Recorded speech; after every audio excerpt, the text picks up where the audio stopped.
My father bought a new house, a lonely and lifeless house. We were hoping to renew and maintain it, so that it would reassure itself and bring us together warmth in its corners. The biggest deal was to renew my father and mother's love after many years of family fights. And how everyone thinks that changing the threshold plays a role in the renewal of love. Our first night was not special. My father and mother went to sleep early as usual, while I slept with my 4-year-old brother. While we were immersed in watching the movie, my brother rose to his feet, looked behind me, stunned, with a look of terror on his face. I said to him, "What is wrong with you?"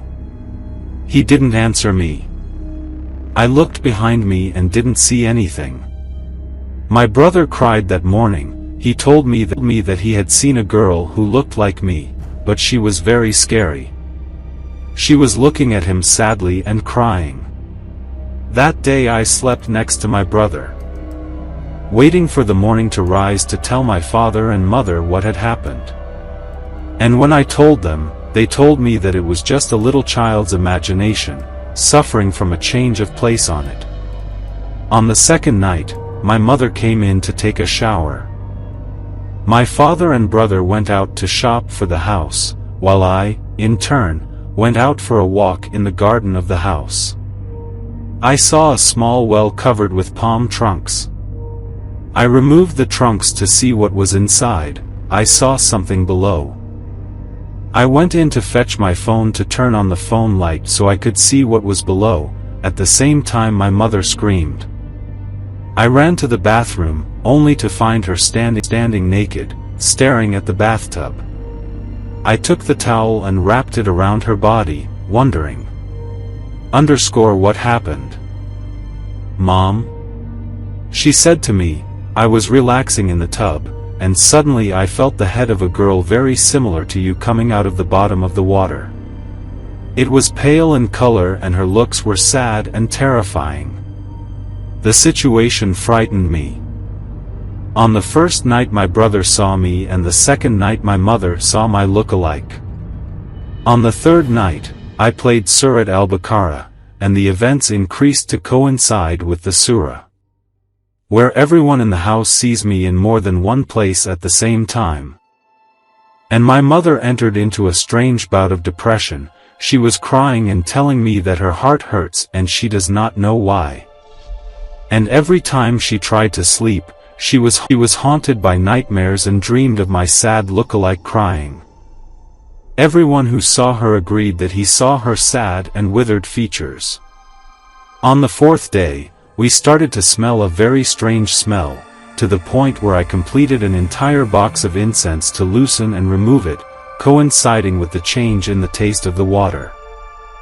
I slept that night and woke up before dawn, to be surprised to see myself standing on the edge of the bed with tears falling from my eyes. I remembered God and my look-alike disappeared from before me immediately. I went to my mother complaining about the necessity of leaving the house, complaining about the things that are happening in it, and the things that have no explanation except that the house is inevitably haunted. My mother agreed with me, and told me that she regretted staying at home after the first situation that happened to my father in the first hour at home. She asked, "What happened?"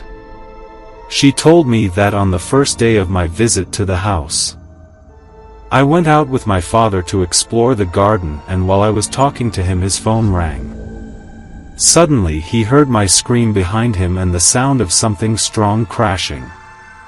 He looked behind him and did not see me. So I called him from behind him and he saw me smiling and told him lunch is ready. My father was surprised. My clothes had changed, and I was with him in the same place, and suddenly I came from behind him. I was shocked. Why does everyone see me in terrifying situations? Why me? On the fifth day, the same horrific events repeated, while we were busy collecting our things to leave.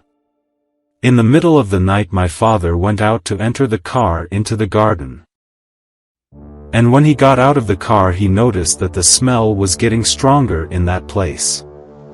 My father caught up with the smell, tracing its abhorrent scent, until he looked at that strange well, turned on the light of the phone and looked down. And shouted a cry that everyone who was chanting in the area heard. He saw my body lying at the bottom of the well. I fell into the well from day one, but my ghost refused to surrender to death.